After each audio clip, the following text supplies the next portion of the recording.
नमस्कार मित्रों, इन दिनों आप सभी लोगों ने सुना होगा 1985 बैच के आईपीएस अधिकारी सुबोध कुमार जायसवाल को सीबीआई निदेशक के पद पर नियुक्त किया गया है।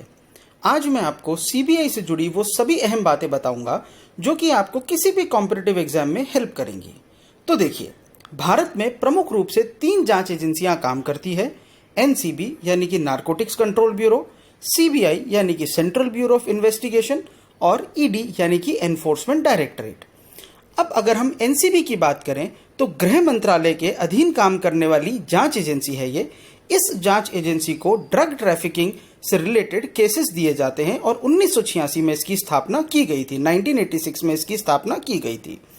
हाल ही में आपने सुशांत सिंह राजपूत के मर्डर केस में इसका जिक्र भी सुना होगा। चलते हैं एनफोर्समेंट डायरेक्टरेट की तरफ, जो कि 1956 में यानी कि 1956 में बनाई गई और वित्त मंत्रालय के अधीन काम करने वाली एक जांच एजेंसी है। इस संस्था को मनी लॉन्ड्रिंग तथा फॉरेन एक्सचेंज मैनेजमेंट एक्ट से जुड़े उल्लंघन रोकने तथा उनकी जांच करने की जिम्मेदारी दी जाती है। आप लोग कई बार न्यूज में देखते होंगे कि एक ही केस में एक से ज्यादा जांच एजेंसियां इन्वॉल्व हो जाती हैं। जैसे मैं बात करूं आईएनएक्स मीडिया केस की, जिसमें सीबीआई और ईडी ने संयुक्त जांच की थी, जबकि यह मामला पूर्ण रूप से आर्थिक अपराधों से जुड़ा था। वहीं सुशांत राजपूत मर्डर केस में सीबीआई और एनसीबी दोनों ही इन्वॉल्व थे। तो देखिए, यहां तक हमने बात करी कई जांच एजेंसियों की। अब हम अपने फोकस को शिफ्ट कर लेते हैं सीबीआई की तरफ। तो देखिए, 1941 में ब्रिटिश सरकार ने अपने वॉर डिपार्टमेंट में एक नई जांच एजेंसी की स्थापना की, जिसका नाम था एसपीई यानी कि स्पेशल पुलिस एस्टैब्लिशमेंट। इस संस्था का प्रमुख काम था द्वितीय विश्व युद्ध के दौरान जो वॉर प्रोक्योरमेंट्स में भ्रष्टाचार हुए हैं उनकी जांच करना। इस एसपीई को कानूनी वैधता देने के लिए हमारी संविधान सभा यानी कि हमारी कॉन्स्टिट्यूएंट असेंबली ने एक नया कानून पारित किया, Delhi special police establishment act यानी कि डीएसपीई एक्ट 1946। 1946 का ये कानून, इस कानून के अंतर्गत एसपीई का काम होता था केंद्र सरकार में जो भी भ्रष्टाचार हो रहे हैं उसकी जांच करना। धीरे धीरे केंद्र से इस संस्था की जांच के अधिकार बढ़ाकर केंद्र शासित प्रदेशों तक पहुंच गए और फिर राज्यों तक भी। पर केंद्र ने एक बात का ख्याल रखा, अगर राज्यों में कोई जांच करवानी हो तो राज्यों की सहमति लेना अनिवार्य होता था, क्योंकि राज्यों के पास खुद की सीआईडी भी होती है। 1964 में एसपीई का नाम बदलकर सीबीआई कर दिया गया।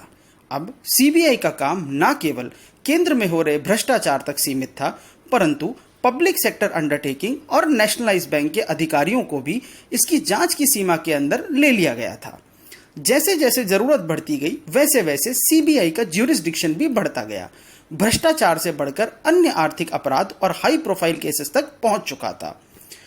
अब देखिए, 1996 में जैन हवाला केस के दौरान सीबीआई के विरुद्ध कुछ ऐसी टिप्पणियां की गई जिससे सीबीआई की साख खराब होने लगी। इस संस्था को केंद्र सरकार का तोता भी कहा जाने लगा।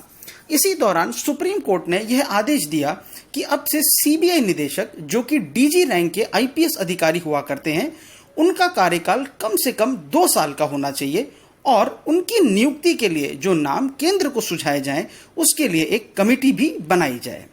इस कमेटी के अंदर केंद्रीय सतर्कता आयुक्त यानी कि सीवीसी अध्यक्ष के रूप में काम करें तथा गृह सचिव और कार्मिक सचिव उसके सदस्य हों।